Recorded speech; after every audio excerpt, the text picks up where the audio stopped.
गाड़ी नंबर 1।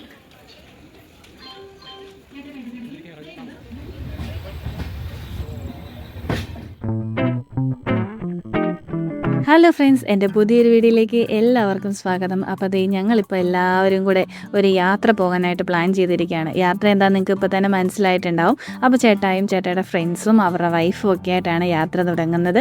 അപ്പം ഇത് പിറ്റേ ദിവസം രാവിലെയാണ് കേട്ടോ. അപ്പോൾ ഒരു നൈറ്റ് ഫുള്ള് ഞങ്ങൾ ട്രെയിനിലായിരുന്നു. ഞങ്ങൾ അടിച്ചു പൊളിച്ചാണ് കേട്ടോ, എൻജോയ് ചെയ്താണ് ഞങ്ങൾ പോകുന്നത്. അപ്പോൾ ഞങ്ങൾ പോകുന്ന എവിടെയാണെന്ന് നിങ്ങൾക്ക് ഇപ്പോൾ തന്നെ മനസ്സിലായിട്ടുണ്ടാവും. ഞങ്ങൾ ഗോവയിലേക്കാണ് പോകുന്നത്. അപ്പോൾ ഗോവയിലുള്ള ഉടനീള കാഴ്ചകളൊക്കെയാണ് ഇനി എൻ്റെ വീഡിയോയിലോട്ട് കാണാനായിട്ട് പോകുന്നത്. അപ്പം ഗോവയിലെ കാഴ്ചകളായിട്ട് നമുക്ക് വീഡിയോ കണ്ടു തുടങ്ങാം. അപ്പം ഞങ്ങൾ ആദ്യമേ ചെന്ന് ഇറങ്ങിയത് മഡ്ഗോവ റെയിൽവേ സ്റ്റേഷനിലായിരുന്നു കേട്ടോ. ഞങ്ങളുടെ യാത്രയിൽ ഒരുപാട് മിസ്റ്റേക്കുകളുണ്ട്, എന്നാൽ ഒരുപാട് കുറേ ഇൻഫർമേഷനും ഉണ്ട് കേട്ടോ. അപ്പം നിങ്ങൾ വീഡിയോ ഉടനീളം കാണാനായിട്ട് ശ്രമിക്കുക. അങ്ങനെ ഞങ്ങൾ ഇതേ മഡ്ഗോവ റെയിൽവേ സ്റ്റേഷനിൽ വന്നിറങ്ങി. ഹലോ ഗായ്സ്, അപ്പോൾ എൻ്റെ പുതിയൊരു വീഡിയോയിലേക്ക് എല്ലാവർക്കും സ്വാഗതം. അപ്പോൾ ഞാനിപ്പോൾ വന്ന് നിൽക്കുന്നത് ഗോവയിലാണ് കേട്ടോ. അപ്പോൾ ഞങ്ങൾ ഗോവ കറങ്ങാനായിട്ട് ഇപ്പോൾ വന്നിരിക്കുകയാണ്. അപ്പോൾ ഞങ്ങൾ ഒരു 2-3 ദിവസം ഗോവയിൽ കാണും. അപ്പോൾ അതിൻ്റെ വിശേഷങ്ങളാണ് നിങ്ങളിപ്പോൾ കാണിച്ചു തരുന്നത്. അപ്പോൾ നിങ്ങളിപ്പോൾ കണ്ട വീഡിയോസ് ഞങ്ങൾ ഇന്നലെ രാത്രിയിൽ ട്രെയിനിൽ കയറിയതും രാവിലെ വന്ന് ഇപ്പോൾ ഇറങ്ങിയതുമാണ്. ഞങ്ങൾ ട്രെയിനൊക്കെ കുറച്ച് നേരത്തേക്കിന് പിടിച്ചിട്ടുകൊണ്ട് ഞങ്ങൾ ഉദ്ദേശിച്ച ടൈമിൽ എൻ്റെ കൂടെ എത്താനായിട്ട് പറ്റിയില്ല.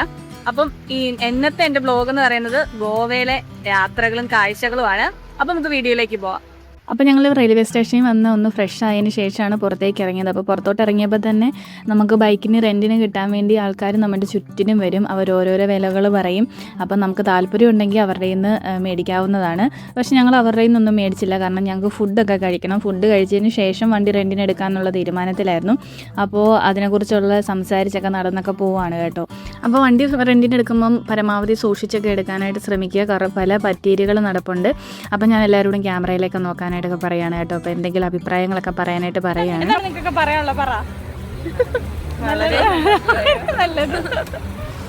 ഇനി ബാക്കി നമുക്ക് കണ്ടറിയാം. അപ്പൊ ബൈ.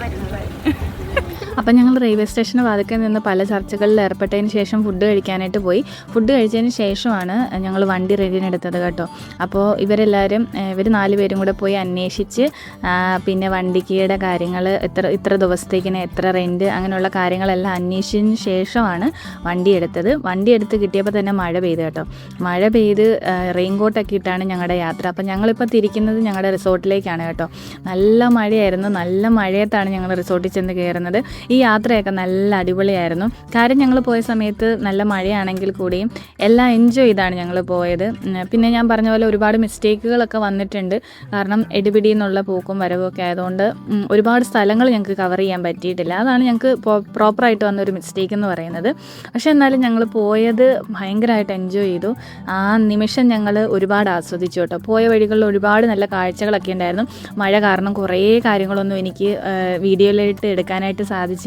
അപ്പോൾ ഞങ്ങൾ പോയ വഴിക്ക് അവിടെ കണ്ട ഏറ്റവും മനോഹരമായ പാലമാണ് കേട്ടോ. അത് ഒരു വലിയൊരു ബ്രിഡ്ജാണ്. കുറേ നേരം നമ്മൾ ഇതിൽ കൂടി ഇങ്ങനെ കവർ ചെയ്ത് പോയായിരുന്നു. അപ്പോൾ എനിക്ക് എടുക്കാനായിട്ട് വീഡിയോ എടുക്കാൻ സാധിക്കാഞ്ഞപ്പം എൻ്റെ ഫ്രണ്ടിനോട് പറഞ്ഞ് അവൾ എടുത്ത് തന്നതാണ്. അപ്പോൾ നല്ല അടിപൊളി ഒരു പാലമാണ്. അവിടെ ഏറ്റവും കൂടുതൽ പറയാനുള്ളത് അവിടുത്തെ റോഡാണ്. റോഡ് നല്ല രീതിയിൽ അവർ ഇങ്ങനെ വികസനം കൊണ്ടുവന്ന് നല്ല നല്ല അടിപൊളിയായിട്ട് അവരവിടെ റോഡും നാടും ഒക്കെ മെയിൻറ്റെയിൻ ചെയ്ത് പോകുന്നുണ്ട്.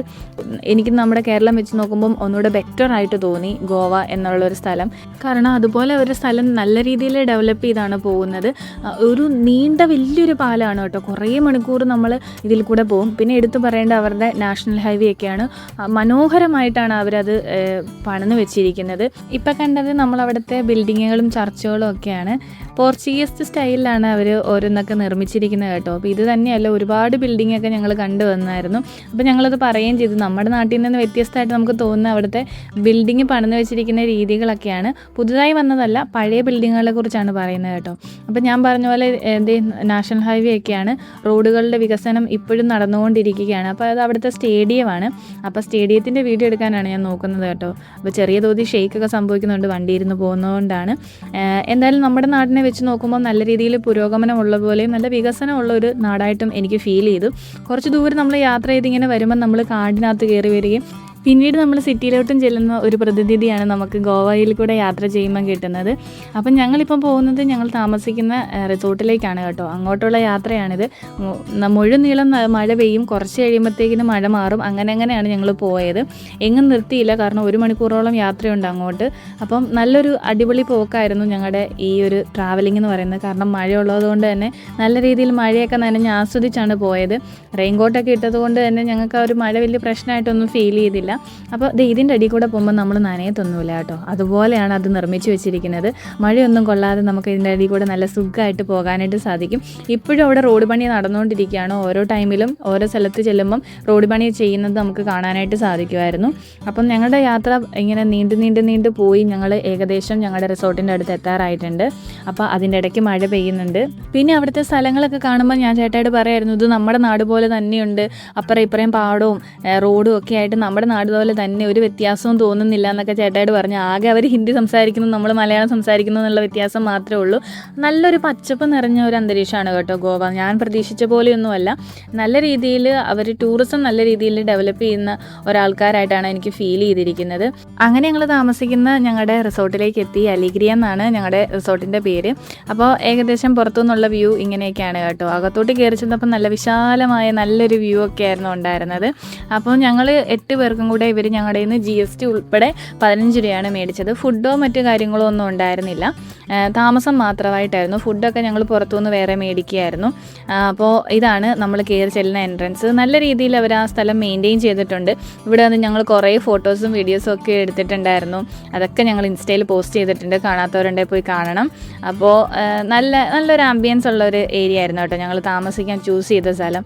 അപ്പോൾ ഇവർ ഇങ്ങനെ മഴ പെയ്യുന്നതുകൊണ്ടാണെന്ന് തോന്നുന്നു ഇതൊക്കെ ഇങ്ങനെ ഷീറ്റൊക്കെ ഇട്ട് കവർ ചെയ്തേക്കുമായിരുന്നു. അവരത് നല്ല രീതിയിൽ വൃത്തിക്ക് മെയിൻറ്റെയിൻ ചെയ്യുന്നുണ്ട്. അതാണ് എനിക്ക് അതിനകത്ത് ഏറ്റവും എടുത്തു പറയാനായിട്ടുണ്ടായിരുന്നത്. പൂളൊക്കെ ഉണ്ട്. ഞങ്ങൾ പൂളിലൊക്കെ ഇവിടെ വന്നതിന് ശേഷം ഞങ്ങളുടെ എൻജോയ്മെൻറ്റ് തുടങ്ങിയത് പൂളിൽ നിന്നാണ് കേട്ടോ. പൂളിൽ നിന്നാണ് ഞങ്ങൾ സ്റ്റാർട്ട് ചെയ്തത്. ഞങ്ങൾ പെൺപിള്ളേരെല്ലാവരും കൂടെ ഇറങ്ങി അതിനകത്ത് കളി തുടങ്ങി. പിന്നീടാണ് ഇവരെല്ലാവരും വന്നത്, ആണുങ്ങളെല്ലാം വന്നത്. പക്ഷെ അവർ വന്നപ്പോൾ എനിക്ക് വീഡിയോ ഒന്നും കവർ ചെയ്യാനായിട്ട് പറ്റിയില്ല, കാരണം ഇരുട്ട് വീണിരുന്നു. പിന്നെ ഞങ്ങളെല്ലാവരും കൂടെ വെള്ളത്തിൽ ഭയങ്കര കളിയായിരുന്നു. അതൊന്നും എടുക്കാനോ ഒന്നും എനിക്ക് സമയം കിട്ടിയില്ല. ഞങ്ങളിപ്പോൾ റൂമിൽ വന്നേക്കാണ്. സത്യം പറഞ്ഞ ഗോവ വന്നിട്ട് ഞങ്ങൾ പ്രത്യേകിച്ച് വേറെ സ്ഥലങ്ങളിലൊന്നും പോയിട്ടില്ല. ഇപ്പോൾ ഞങ്ങൾ റൂമിൽ വന്നു. അപ്പോൾ ഇനി പുള്ളി ഞങ്ങൾ കുളിക്കാനായിട്ടുള്ള പരിപാടിയിലേക്ക് പോവുകയാണ് കേട്ടോ. അപ്പോൾ ഞങ്ങളുടെ റൂം എന്ന് പറയുന്നത് അടിപൊളി റൂമാണ് കേട്ടോ ഞങ്ങൾക്ക് കിട്ടിയിരിക്കുന്നത്. സൂപ്പർ റൂമാണ്. ഇതാണ് റൂമിൻ്റെ ഇവിടുത്തെ വ്യൂ കേട്ടോ. അപ്പോൾ ഞങ്ങൾ കൊണ്ടുവന്ന സാധനങ്ങളെല്ലാം ഇങ്ങനെ വെച്ചേക്കണം. മഴയുള്ളതുകൊണ്ട് അതിൻ്റേതായ ഒരു റഷ്നെസ് ഉണ്ട്. അപ്പോൾ ഇതാണ് റൂം. അപ്പം ഇവിടെ ഒരു അലമാര, ഒരു കബോർഡ് തന്നിട്ടുണ്ട്. ഇത് ബാത്റൂം ഭയങ്കര വിശാലമായ ബാത്റൂമാണ് കേട്ടോ. വിശാലമായൊരു ബാത്റൂമാണ്. ഇരുന്നും കടന്നും ഒക്കെ കുളിക്കാം. പിന്നെ അയൺ ചെയ്യണമെങ്കിൽ നമുക്ക് അയൺ ചെയ്യുന്നതിൻ്റെ ഇത് തന്നിട്ടുണ്ട്. അയണിങ് ബോക്സും തന്നിട്ടുണ്ട് കേട്ടോ. നമ്മുടെ ഇവിടുത്തെ വ്യൂ ഇങ്ങനെയാണ്. വ്യൂ വലിയ വ്യൂ എന്നൊന്നും പറയാൻ പറ്റത്തില്ല. ചേട്ടൻ മാറിക്കോണേ. ഇത് ബാൽക്കണി വ്യൂ ആണ് കേട്ടോ.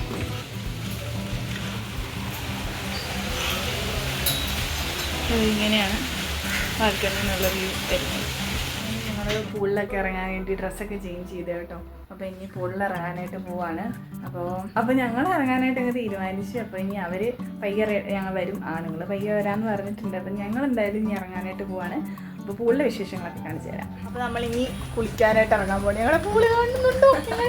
ഒരുപടി ഇങ്ങനെ ഇട്ട് മറച്ചേക്കും, എന്താണെന്ന് അറിഞ്ഞൂടാ. ഞങ്ങൾ 2 പേരെ വെയിറ്റ് ചെയ്തിരിക്കുകയാണ്. ഞങ്ങളിപ്പോൾ ചാടും. അപ്പം ഞങ്ങൾ വെയിറ്റ് ചെയ്തുകൊണ്ടിരുന്ന ഒരാൾ വന്നപ്പോഴത്തേക്കിനും ഞങ്ങൾ 3 പേരും കൂടെ അങ്ങോട്ട് ഇറങ്ങി കേട്ടോ. മറ്റൊരാളെ വന്നിട്ടില്ല. അവളെ വെയിറ്റ് ചെയ്ത് കുറച്ച് നേരം ഞങ്ങൾ ഇരുന്ന്. അവൾ വരാത്ത കണ്ടപ്പോഴത്തേക്കിനും പയ്യെ ഞങ്ങൾ പൂളിലോട്ട് ചാടാനായിട്ട് ചാടി ഇറങ്ങി കേട്ടോ. ആദ്യം വിചാരിച്ചത് അയ്യോ പൂള് വളരെ ചെറുതാണ്, ചെറുതാന്നൊക്കെ പറഞ്ഞാണ് ഇറങ്ങുന്നത്. പക്ഷേ ഇറങ്ങി നിന്ന് കഴിഞ്ഞപ്പോഴാണ് എനിക്ക് മനസ്സിലായത് എൻ്റെ ചെസ്റ്റ് ലെവൽ വരെ വെള്ളം ഉണ്ടായിരുന്നു കേട്ടോ. സംഭവം പൂളിന് കുറച്ച് വീതി കുറവാന്നേ ഉള്ളൂ, ഏകദേശം നല്ല ആഴമൊക്കെ ഉണ്ടായിരുന്നു. അപ്പം ഞങ്ങൾ 3 പേരും കൂടെ കുറച്ച് നേരം അതിനകത്ത് കിടന്ന് അങ്ങോട്ടും ഇങ്ങോട്ടും ഒക്കെ കളിക്കുകയൊക്കെ ചെയ്തു കേട്ടോ. നല്ല രസമുണ്ടായിരുന്നു. കുറേ നേരം അതിനകത്ത് ഇങ്ങനെ കിടന്ന് കുറേ നേരം തുള്ളുകയും ഞങ്ങൾ 3 പേരും കൂടെ കുറച്ച് നേരം എൻജോയ് ചെയ്തു കേട്ടോ. അപ്പോൾ അവളെ വെയിറ്റ് ചെയ്ത് നിന്നിട്ട് അവൾ കുറച്ച് കഴിഞ്ഞപ്പോഴാണ് വന്നത്. ഈ സമയത്ത് ഞങ്ങളുടെ ഭർത്താക്കന്മാരൊന്നും ഞങ്ങളുടെ കൂടെ ഇറങ്ങിയിട്ടേ ഇല്ല. ഞങ്ങൾ പെണ്ണുങ്ങളാണ് ഇതിനകത്ത് കാരണം കുറേ നേരം എൻജോയ് ചെയ്തത്. അവർ ഏകദേശം ഒരു ഇരുട്ടായ ടൈമിലാണ് വന്ന് പിന്നെ പൂളി ചാടുകയൊക്കെ ചെയ്തത്. അവരവരുടെ കലാപരിപാടികളായിട്ട് മുന്നോട്ട് നടക്കുകയായിരുന്നു. അതുകൊണ്ട് ഞങ്ങൾ അത് ഡിസ്റ്റർബ് ചെയ്യാൻ പോയില്ല. പിന്നെ ഞങ്ങൾ ഞങ്ങളുടേതായ പരിപാടിയിൽ എൻജോയ് ചെയ്തിരിക്കുകയായിരുന്നു. കുറേ നേരം വെള്ളത്തിൽ സ്പെൻഡ് ചെയ്ത് നൈറ്റ് ഫുള്ള് വെള്ളത്തിലായിരുന്നു കേട്ടോ. അത് ഏത് മീനിങ് വേണമെങ്കിലും നിങ്ങൾക്ക് എടുക്കാം. സൂപ്പറായിരുന്നു. ഈ നൈറ്റ് വൈബ് ഗോവയിൽ ഭയങ്കര സൂപ്പറായിരുന്നു. ഞങ്ങൾ ചെന്നന്ന് ഞങ്ങൾ കുറേ നേരം പുള്ളി കിടന്ന് കളിക്കുകയൊക്കെ ചെയ്ത് കേട്ടോ. നൈറ്റ് ആയപ്പോഴത്തേക്കിന് ഇവരും പുള്ളിലോട്ട് ചാടി. പിന്നെ ഒരു ബോൾ വെച്ചിട്ടായിരുന്നു ഞങ്ങൾ അങ്ങോട്ടും ഇങ്ങോട്ടും വാശിക്കായിരുന്നു കളിയും കാര്യങ്ങളും ഒക്കെ. അങ്ങനെ ഞങ്ങളിലെ 4ാമത്തെ ആൾ വന്നു കേട്ടോ. അവൾ കുറച്ച് ലേറ്റായിട്ടാണ് വന്നത്. പിന്നെ ഞങ്ങൾ 4 പേരും കൂടെ പിന്നെ പൂളിലിറങ്ങി.